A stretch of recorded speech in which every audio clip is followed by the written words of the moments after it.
Hello student, welcome to my English class 4। আজ আমরা text বইয়ের lesson 1 why is the sky so high এই টেক্সটটি পড়ব। Why is the sky so high এর মানে হলো আকাশ কেন এত উঁচুতে। তো চলো গল্পটি পড়া যাক। দেখো এখানে কিছু অ্যাক্টিভিটি দেওয়া আছে। আমরা গল্প শুরু করার আগে এই অ্যাক্টিভিটিগুলো সলভ করে নেব।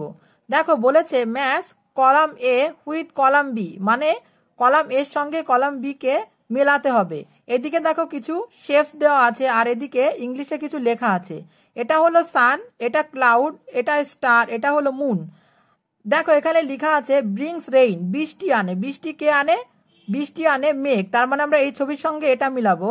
Give us light and heat, আমাদেরকে তাপ এবং আলো দেয়। আমাদেরকে তাপ এবং আলো দেয় কে? সান। তার মানে এটার সাথে এটা মেলাতে হবে। Shine at night and change it shape, রাতের বেলায় আলো দেয় অ্যান্ড চেঞ্জ ইট শেপ, নিজের আকারের পরিবর্তন ঘটায়। এটা হবে মুন। চাঁদ রাতের বেলায় আলো দেয় এবং নিজের আকারের পরিবর্তন ঘটায়। টুইঙ্কেল, টুইঙ্কেল হবে star. Activity 2, fill in the blank with suitable word.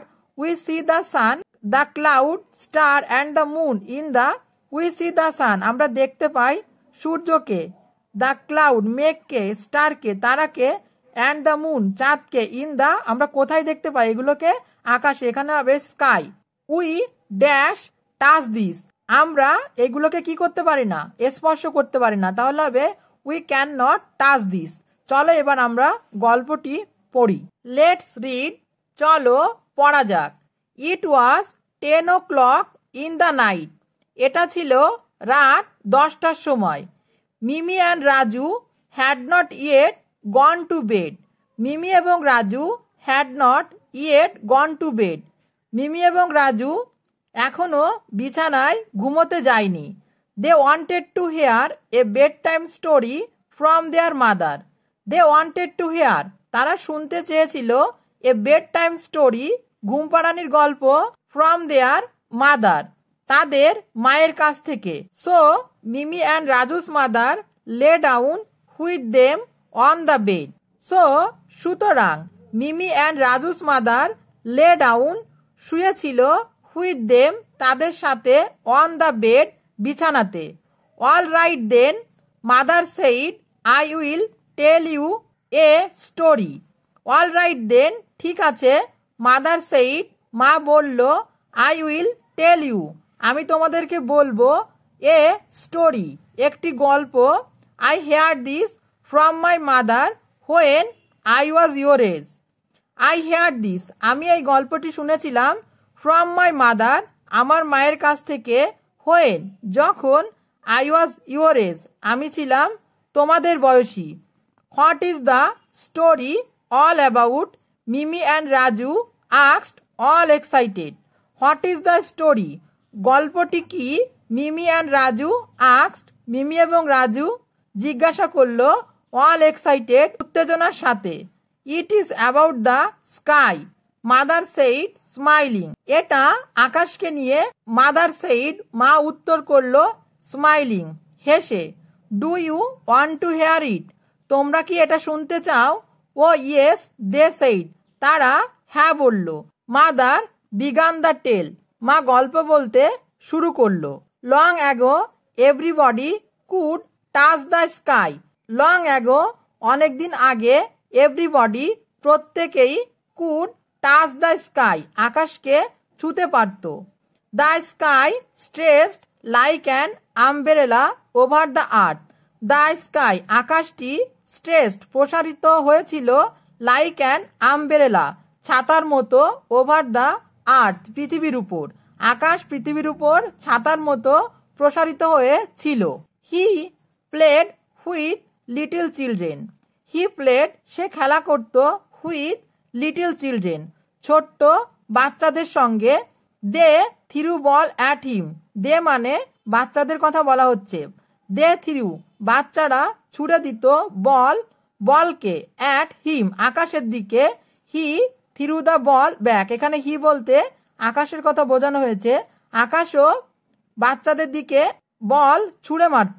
The sky and the children love together in happiness. The sky আকাশ অ্যান্ড এবং দ্য চিলড্রেন বাচ্চারা লাভ হাসাহাসি করত টুগেদার একসঙ্গে ইন হ্যাপিনেস আনন্দের সাথে। The sky was very close to the earth আকাশ ছিল পৃথিবীর অনেক কাছে। দেখো এখানে কিছু ওয়ার্ড ট্রুপ দেওয়া আছে, আমরা এই ওয়ার্ড ট্রুপগুলোর মানে জেনে নেব। তোমাদের পরীক্ষায় ওয়ার্ড ট্রুপ আসতে পারে। স্ট্রেসড, স্ট্রেসড মানে কি? প্রসারিত করা। স্প্রেড, স্প্রেড মানেও প্রসারিত করা। হ্যাপিনেস, হ্যাপিনেস মানে কি? আনন্দ। জয় মানে কি? জয় মানেও আনন্দ। অ্যাক্টিভিটি 1, অ্যাক্টিভিটি 1-এ কি বলেছে? Right T for true and F for false statement in the given boxes. মানে স্টেটমেন্টগুলোকে পড়তে হবে, যদি আমাদের পড়ে মনে হয় যে স্টেটমেন্টগুলো মিথ্যা তাহলে আমরা এফ লিখবো, আর যদি পড়ে মনে হয় সত্য তাহলে আমরা টি লিখবো। তো চলো পড়ে দেখি কি লেখা আছে। দাগ number A, Mimi and Raju were not excited about hearing the story. Mimi এবং রাজু ওয়ার নট এক্সাইটেড উত্তেজিত ছিল না অ্যাবাউট হিয়ারিং দ্য স্টোরি গল্প শোনা নিয়ে। তার মানে বলতে চাইছে মিমি এবং রাজু গল্প শোনা নিয়ে উত্তেজিত ছিল না, কিন্তু আমরা গল্পে পড়েছি যে মিমি এবং রাজু গল্প শোনার জন্য উত্তেজিত ছিল, তার মানে এটা ফলস হবে। তার মানে আমরা বক্সে কি লিখবো? এফ লিখবো। দাগ number B, once upon a time children played with the sky. Once upon a time একদা এক সময়, children played with the sky একদা এক সময় বাচ্চারা আকাশের সঙ্গে খেলা করতো। আমরা গল্পে পড়েছি যে বাচ্চারা এক সময় আকাশের সঙ্গে খেলা করতো, তার মানে স্টেটমেন্টটা হবে ট্রু। তার মানে এই বক্সে আমরা কি লিখবো? টি লিখবো। দাগ number C, the sky and the children were very happy then. আকাশ এবং বাচ্চারা তখন অনেক সুখী ছিল। আমরা গল্পে পড়েছি যে তখন তারা অনেক সুখী ছিল, তার মানে স্টেটমেন্টটা হবে সত্য। সত্য হলে আমরা কি লিখবো? টি লিখবো। দাগ number D, at that time এই সময় the sky was far away from the earth আকাশ পৃথিবী থেকে অনেক দূরে ছিল, কিন্তু আমরা গল্পে পড়েছি যে তখন আকাশ পৃথিবীর অনেক কাছে ছিল, তার মানে স্টেটমেন্টটা হবে ফলস। তার মানে আমরা এখানে বক্সে কি লিখবো? এফ লিখবো। Activity 2, what do you do if you could touch the sky discuss with your partner. এর মানে হলো যদি তুমি আকাশকে স্পর্শ করতে পারতে তখন তুমি কি করতে, সেই সম্পর্কে তোমাকে লিখতে হবে। এই অ্যাক্টিভিটি 2টা তোমরা নিজেরা করবে। পরের দিন আমরা লেটস কন্টিনিউ এখান থেকে শুরু করব।